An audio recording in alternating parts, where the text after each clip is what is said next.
O líder da Revolução Russa de 1917, Vladimir Ilyich Ulyanov, o Lenin. Suas ideias baseadas no pensamento de Karl Marx transformaram o mundo alimentando sonhos e utopias e criaram um mito revolucionário à sua volta. Mas a imagem até hoje cultuada e irretocável de Lenin começa a ser questionada com a abertura de arquivos secretos da ex-União Soviética. O desconhecido Lenin é um retrato das utopias, ambições e atrocidades do maior e mais importante líder comunista de todos os tempos. 11 de agosto de 1918. Telegrama para os líderes do Partido Bolchevista na região de Penza. Camaradas, a revolta dos camponeses em suas 5 áreas deve ser reprimida. Não tenham piedade. Deixo a vocês o dever de garantir que a população de centenas de quilômetros testemunhe, estremeça, entenda e espalhe esta mensagem. Os bolchevistas matam e continuarão matando todos os kulaks sanguinários. Telegrafem avisando que esta mensagem foi recebida e as ordens nela contidas executadas. Atenciosamente, Lenin. PS. Encontrem mais gente impiedosa. O autor desse terrível telegrama é uma figura-chave na história do mundo, Lenin. Em seu nome, milhões de pessoas mudaram o mundo e milhões morreram.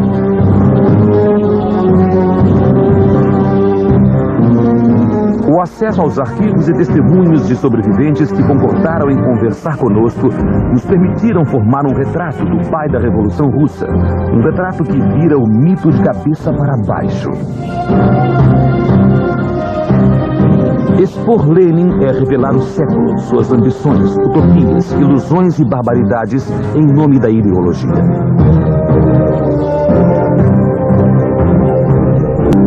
Com seu regime em perigo, Lenin lançou um novo slogan. A situação é extrema, devemos exercer um terror extremo. E foi isso que ele fez. Para impor este terror, ele precisaria de homens e sofrimentos.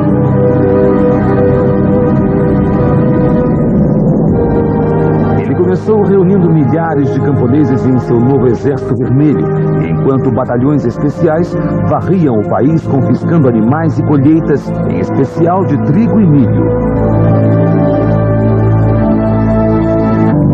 Na maioria dos casos, os confiscos de animais e trigo do governo abrangiam toda a produção camponesa. O resultado inevitável foi que no final de 1920, de uma população de 150 milhões de russos, 30 milhões viviam em condições de escassez. 5 milhões de pessoas morreram de fome. Em algumas regiões, os camponeses acabaram comendo cadáveres de animais e foram registrados até casos de canibalismo.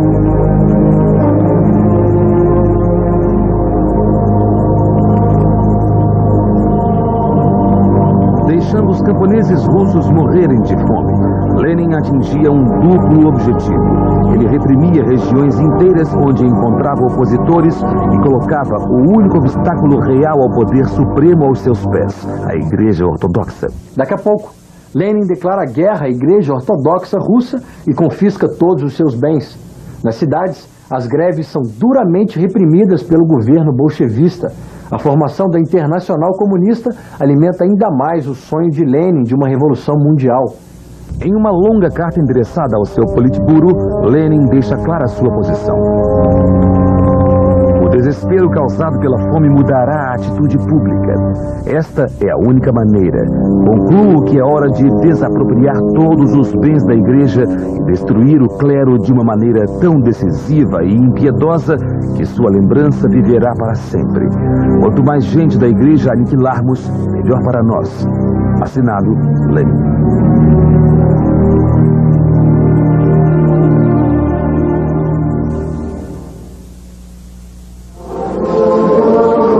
As ordens de Lenin foram cumpridas literalmente.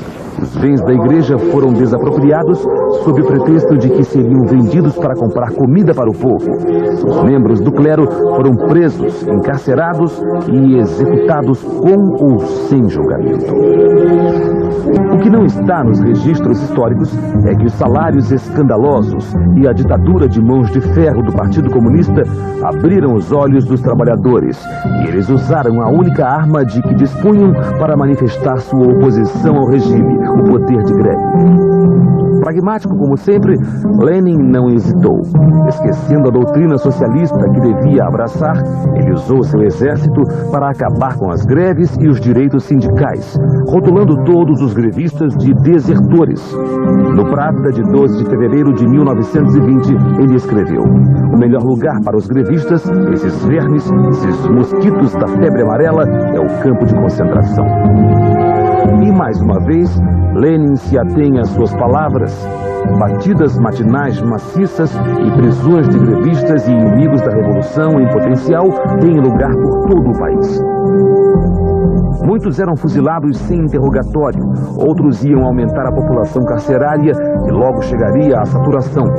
E assim, Lenin inventou a gélida solução para remover centenas de milhares de homens, mulheres e crianças, o campo de concentração.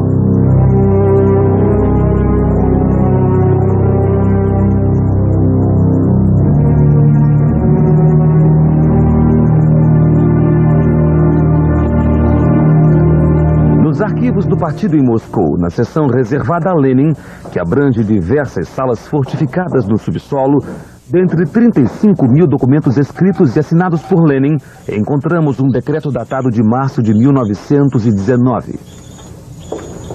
O presente decreto legaliza os campos de concentração e autoriza os campos de trabalhos forçados, um por região.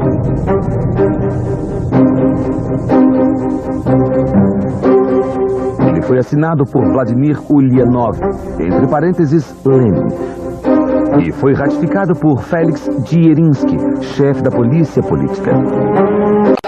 O ponto alto do 13º Congresso Nacional é o ato político, que conta com a presença do prefeito de São Paulo, Fernando Haddad, e da presidenta da República, Dilma Rousseff.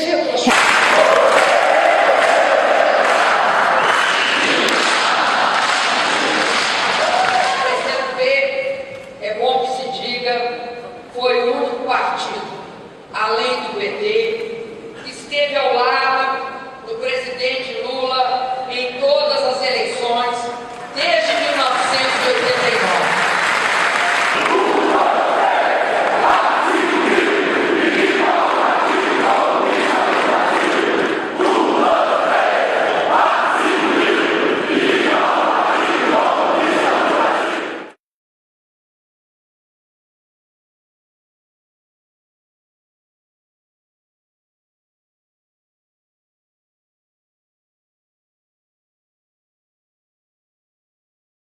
Claro, se cair o Brasil, cai todo mundo. Não, já está caindo. Você não viu? Bastou a gente dar um pouco de exemplo, começou a estourar na Venezuela, na Argentina, tudo quanto é lugar, Guatemala.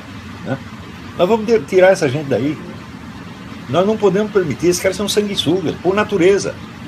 O comunismo sempre foi sanguessuga, sempre viveu de roubo, de fraude, de saque. Sempre foi assim. Não é um grande ideal que se perverteu, é uma perversão que se vendeu como grande ideal. O comunismo é perverso na sua base. O raciocínio é muito simples. Ele diz, olha, nós vamos aqui tirar a classe dominante e favorecer os dominados. Muito bem. Só que para você fazer isso, você tem que ser mais forte que os dois juntos. Então você cria uma classe dominante muito mais forte, muito mais dominadora que a anterior. É inevitável que seja assim. Você vai dizer que Karl Marx não percebeu isso? Claro que percebeu, só que ele queria isso. Ele queria o poder total. Estuda a história do como ele fez a Primeira Internacional. Karl Marx subiu e virou o líder da Primeira Internacional, boicotando, mentindo, difamando. Já começou assim, meu Deus do céu.